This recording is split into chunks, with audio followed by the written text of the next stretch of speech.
আল্লাহ তাআলা যাদেরকে নেয়ামত দিয়েছিলেন, এবং তার কাছ থেকে আমাদেরকে রক্ষা করুন যাদেরকে আল্লাহ ধ্বংস করেছিলেন। আমি আজকে এখানে কেন আমি ঠিক বলতে পারছিলাম না যে আমার মতো ক্ষুদ্র নগণ্য মানুষ এই জায়গাটায়, আমাদের কাছে আমরা যেই বয়সের, আমাদের কাছে আমাদের শামসুল হক সালাফি হুজুর হচ্ছেন একজন আইডল। তাকে আমরা ছোটবেলা থেকে দেখেছি, তাকে দেখে আমরা বড় হয়েছি। আজকে তার পাশে এসে দাঁড়াইতে পারছি, এটা বিশাল, মানে আল্লাহর কাছে শুকরিয়া জ্ঞাপন করছি। জানি না কেন আল্লাহ তাআলা আমাকে এই জায়গাটায় নিয়ে আসছেন। হতে পারে আমি কিছু সময় ধরে আল্লাহর কাছে হেদায়েত চাচ্ছিলাম, হয়তো সেই কারণেই হয়তো আজকে এই জায়গায়। আল্লাহর ইচ্ছাগুলোকে, আল্লাহর কাছে যেটা আমরা চাই, সেই জিনিসগুলো কোনো না কোনোভাবে আসে। আপনার নিয়ত গুলো কোনো না কোনোভাবে ব্যাক করে। শুধু ধরতে পারাটাই হচ্ছে বিশাল। আমি কতটুকু ধরতে পারলাম, সময় খুবই সংকীর্ণ। কিছু কথা বলার ইচ্ছে ছিল, যেদিন জানতে পেরেছি আমি এখানে আসব, ইচ্ছে ছিল স্টুডেন্টদের ব্যাপারে কিছু বলতে। সবসময় তো ইসলামিক বিষয় নিয়ে আলোচনা হয়, আপনাদের কাছে একটু জেনারেল বিষয় নিয়েও কিছু আলোচনা আমার ইচ্ছে ছিল। যেহেতু খুবই সংকীর্ণ সময়, 5 থেকে 6 মিনিট সময় চেয়ে নিচ্ছি। আর আমি পেশায় একজন ব্যাংকার, আমার পরিচয়টা দিয়েছি কায়ান্সের স্বত্বাধিকারী। কেন? কারণ হচ্ছে আমি ফিরতে চাই, আল্লাহর কাছে ফিরতে চাই। তাই হয়তো আমি আমার স্বত্বাধিকারী দিয়েছি কায়ান্স। আমি যে পেশায় থাকি না কেন, আমাকে ব্যাক করতে হবে। এটাই হচ্ছে মূল বিষয়। এই থিমটাই আমি আপনাদেরকে দিতে চেয়েছি, যে আপনারা পরবর্তীতে যেই পেশায় থাকেন না কেন, আপনার সমস্ত কর্মকাণ্ড হবে আল্লাহর জন্য। আপনি যেই পেশাটাতেই থাকেন না কেন, আপনার চিন্তা ভাবনাগুলো হবে আল্লাহ কি চাচ্ছেন, আমার নবী, আমার রাসূলুল্লাহ সাল্লাল্লাহু আলাইহি সাল্লাম কিভাবে তার জীবনকে গঠন করছেন, এবং সেইভাবে আমি আমার লাইফটাকে চালাবো। এটাই হচ্ছে, এই মেসেজটুকু আমি দিতে চেয়েছিলাম। যেটা বিষয় হচ্ছে যে নবীজি জন্মগ্রহণ করেছেন, তাকে আল্লাহ তাআলা সমস্ত কিছু দিয়েছেন কেন? যাতে করে উনি আমাদের আদর্শ হন, এবং তার সেই আদর্শ থেকে আমরা আমাদের মতো করে, তার মতো করে আমরা জীবনগুলো চালাই।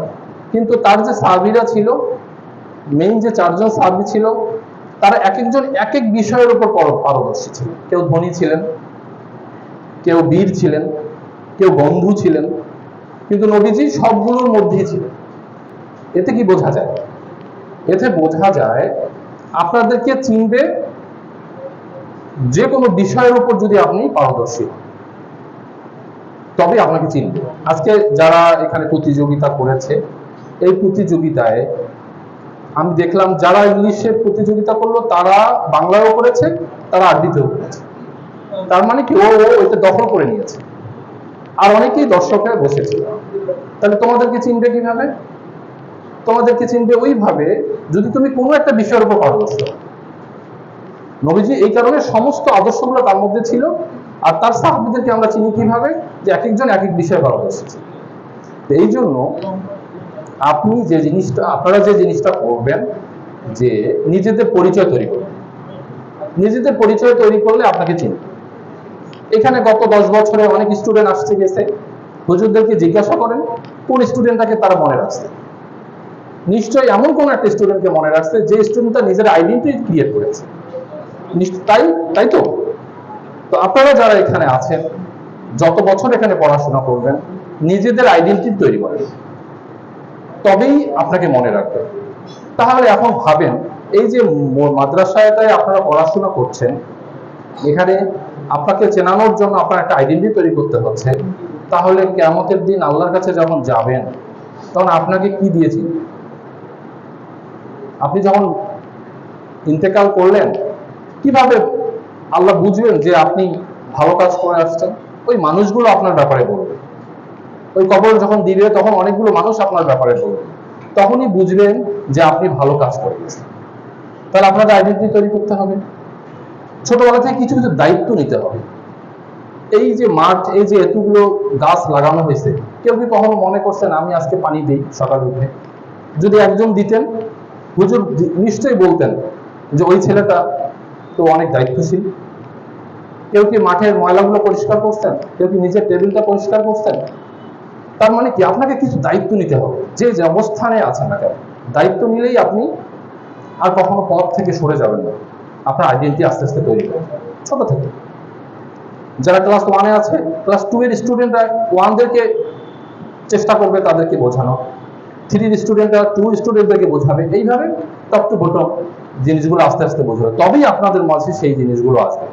আমি এখানে এসে আপনাদের মধ্যে যে প্রতিভা দেখেছি সেটা অন্যান্য কোনো জেনারেল স্টুডেন্টের মধ্যে নেই। অনেক স্টুডেন্ট আছে, আপনি তো অল ইন অল হচ্ছেন আপনারা, তাহলে কেন আপনারা পিছায় থাকবেন? আপনারা জানেন ঢাকা ভার্সিটিতে যতজন স্টুডেন্ট ভর্তি হয়, চান্স পায় বেশি, প্রথম সারির দিকে মাদ্রাসার স্টুডেন্টরা থাকে। তাহলে আপনাদের স্বপ্নটা তো এরকম হইতে হবে। আপনাদের স্বপ্ন কি শুধু আপনারা কোনো মসজিদের ইমাম হবেন এরকম, না শুধু ওয়াজ করবেন এই জন্য? আপনার স্বপ্ন ডাক্তার হবে, আপনার স্বপ্ন পাইলট হবে, কিন্তু কি সেটা ইসলামের মধ্যে হবে, সেভাবে চলবেন, ওখানে আপনার দাওয়াত পৌঁছাবে, তবেই না বড় হবে। আর একটা বিষয় আপনাদেরকে বলতে চাই, সেটা হচ্ছে কোনো যে ব্যক্তির আপনি অনুসরণ করবেন সেই ব্যক্তিকে মূল্যায়ন করবেন। কি মূল্যায়ন করবেন? ওনার চলাফেরাটা আমার নবীর সঙ্গে যায় কিনা। এই জন্য কি জানতে হবে? আমার নবীর জীবনীটা ভালো করে পড়তে হবে। উনি কিভাবে চলছেন, কিভাবে কথা বলছেন, কিভাবে বেরিয়েছেন, কিভাবে মানুষের সাথে আচরণ করছেন, এই জিনিসগুলো ভালোভাবে জানতে হবে। তাহলে আপনারা পথভ্রষ্ট হবেন না। কোনো এক হুজুর আপনাকে বুঝাই দিচ্ছেন যে এইভাবে এইভাবে এটা করতে হবে, আপনাকে সেটা নবীর কালচারের সঙ্গে মিলাই দেখতে হবে এটা আছে কিনা। যদি থাকে অবশ্যই গ্রহণ করবেন, যদি না থাকেন তাহলে সেটা বর্জন করতে হবে। এই অন্ধ বিশ্বাসটা হওয়া যাবে না। যদি অন্ধ বিশ্বাস হয় তাহলে কি হবে? ওই যে কবর থেকে লাশ তুলে কদিন আগে পুরাই ফেলছে, দেখছেন না আপনারা ভিডিওতে? এটা কি ঠিক হয়েছে? এটা অন্ধতার কারণে হয়েছে, সঠিকটা তার মধ্যে আসে না, যার কারণে এই কাজটা হয়েছে। তো আমাদেরকে এই বিষয়গুলো একটু বুঝতে হবে। পড়াশোনাটাকে এত বেশি প্রাধান্য দিতে হবে, এত বেশি জানতে হবে, এত বেশি নবীদের জীবনীগুলো পড়তে হবে, তবেই আপনারা সঠিক মূল্যায়ন করতে পারবেন নিজে। এটা যদি করতে পারেন তাহলে নিশ্চয়ই আপনারা সঠিক মুসলমান হবে। আমাদের জন্ম হয়েছে, আল্লাহ তাআলা বারবার বলেছেন যে আমাদেরকে প্রত্যেক মানুষকে মুসলিম হিসাবে জন্মগ্রহণ করেছে পৃথিবীতে। তাহলে হিন্দু হচ্ছে কেন, খ্রিস্টান হচ্ছে কেন? তার বাবা মা তাদেরকে সেই দিকে নিয়ে গেছে। যদি কোরআনের এই বাণীগুলো তাদের কাছে পৌঁছানো হয়, তারপর তাদের বিবেক জাগ্রত হবে, একদিন তারা মুসলমান হবে। আপনি কি যে জোর করে করাইতে পারবেন? পারবেন না। আপনার আদর্শে আপনার পাশের বাড়ির হিন্দু ব্যক্তিটা আপনার আদর্শে আগায় যাবে যে না এই ধর্মটা নিশ্চয়ই ভালো, এই কারণে আমি এদিকে আসবো। আমাদের দাওয়াত তো তাদের কাছেই পৌঁছানোর কথা, কিন্তু আমরা নিজেদের মধ্যেই প্রবলেম, যার কারণে আমরা ওই দাওয়াতগুলো তাদের মধ্যে পৌঁছাতে পারতেছি না। আর এই কারণেই আমাদের মধ্যে এত বিভাজন আসছে। এই বিভাজন গুলো থেকে বের হয়ে আসতে হবে। কারণ কিয়ামতের দিন আপনাকে কেউ বলবে না যে আপনি কোন মাযহাবের, সর্ব আপনি মুসলমান, আপনি সঠিক কাজ করেছেন কিনা। তার মানে বোঝা যাচ্ছে যে আপনাকে সঠিক মুসলমান হতে হবে। আর সঠিক মুসলমান হতে গেলে আপনার নবীজির আদর্শ অনুযায়ী আপনাদেরকে আগায় যেতে হবে, এবং সেই অনুযায়ী আপনারা আপনাদের জীবন তৈরি করেন। দেখবেন সামনের দিন আপনাদের অনেক ভালো হবে, ইসলামের সুবাতাস আসবে, এবং সামনে সবাই সেই ইমাম মাহদীর ইয়াতে থেকে এই ইসলাম কায়েম তৈরি হবে। এটা আমাদের সকলেই জানা এবং বিশ্বাস।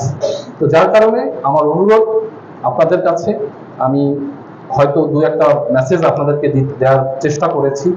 এই মেসেজের মাধ্যমে যতটুকু এর থেকে আরো বেশি পড়াশোনা করে নিজেকে উন্নতি করা যায় সেটা করেন, এবং সামনের দিনগুলো আপনাদের আরো ভালো কাটুক, আর ইসলামের দাওয়াত সকলের মাঝে ছড়িয়ে পড়ুক, এটাই চাই। আমার জন্য সকলে দোয়া করবেন।